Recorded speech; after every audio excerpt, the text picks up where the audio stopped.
자, 형사사건에서 다른 사람에게 피해를 준 경우에 상대방에 대한 어떤 금전적인 보상은 이루어져야 되는 것이 어떻게 보면 당연하다고 할 것입니다.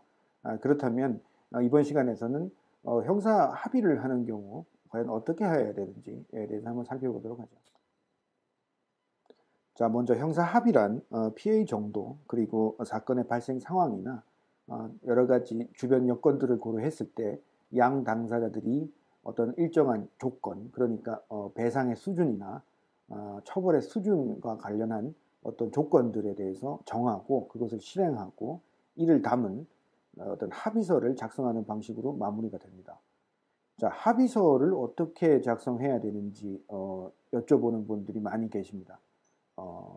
합의서 작성 어떻게 해야 될까요? 뭐 어렵게 생각할 것이 없습니다. 합의서에는 일정한 양식이 없기 때문이죠.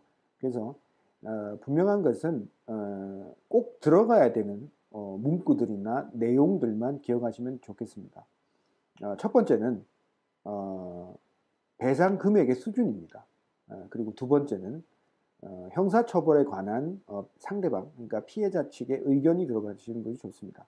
그리고 세 번째는 형사상 합의를 할 것인지 민사상 합의를 할 것인지, 마지막으로 민형사상 모두 합의를 하는 것인지 반드시 명기를 해두고 구분을 해두고 합의서를 작성할 필요가 있다는 것입니다. 일반적으로 법원이나 수사기관에서는 어떤 범죄 피해 사실이 있는 경우에 합의를 할 것을 권유하는 편입니다.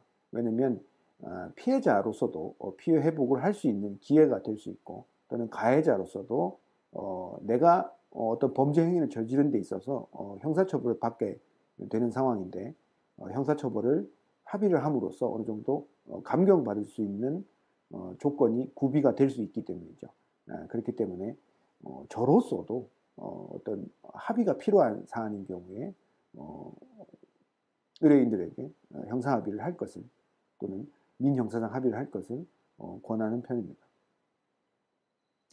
자, 단순 폭행이나 존속 폭행과 같은 어떤 반의사 불벌죄, 그러니까 피해자의 의사에 반해서 처벌할 수 없는 사건의 경우에는 합의서 제출하는 것만으로도 사건이 종결되어 버립니다.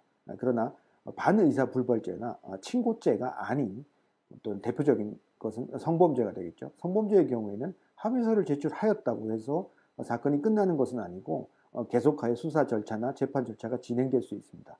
다만 처벌이 감경될 뿐인 거죠. 이 부분은 반드시 구분하셔서 생각하셔야 하고, 마지막으로 합의서를 작성하실 때 상대방에게 돈을 주고 난 다음에 합의서를 작성할 것을 요구하시는 것이 좋습니다. 마지막으로는 상대방의 어떤 지장이나 도장이 날인이 들어가야 되고 상대방의 신분을 확인할 수 있는 어떤 첨부 서류들이 필요하겠죠.